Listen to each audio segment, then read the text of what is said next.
मित्रांनो, वैद्यवृक्ष या चॅनलमध्ये आपलं स्वागत आहे। आज आपण पांडवबत्ती या वनस्पतीविषयी माहिती बघणार आहोत। पांडवबत्ती वनस्पती ही जंगलात आढळणारी फरसारखी वनस्पती आहे। विशेषतः सह्याद्री पर्वतरांगेमध्ये व किल्ल्यांच्या पायथ्याशी ही वनस्पती जास्त मोठ्या प्रमाणावरती आढळते। पांडवबत्ती याच्या पानामध्ये 5 ठिपके असतात, ज्याला आपण पांडवबत्ती असे म्हणतो। पारंपरिक आयुर्वेदात या झाडाचा वापर विविध आजारांवर केला जातो। शरीराची उष्णता कमी करण्यासाठी याचे पानांचे अर्क वापरले जाते। त्वचारोग, अपचन, कोडके यांवर उपयोगी आहे। याचे काही भाग वातनाशक पण आहेत। पांडवबत्ती ही जंगलामध्ये जास्त पाण्यामध्ये व ज्या ठिकाणी जास्त पाणी आहे, ओलावा असतो, त्या ठिकाणी ही वनस्पती मोठ्या प्रमाणावर आढळते। जंगलाच्या दमट सावलीच्या ठिकाणी हे झाड चांगले उगम पावते। हे झाड सहज ओळखता येते। याच्या अनोख्या पानरचनेमुळे हे झाड ओळखता येते।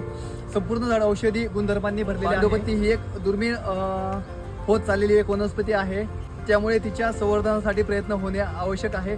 जंगलतोड आणि अतिवास नष्ट होणे यामुळे ही वनस्पती जास्त संकटामध्ये आहे।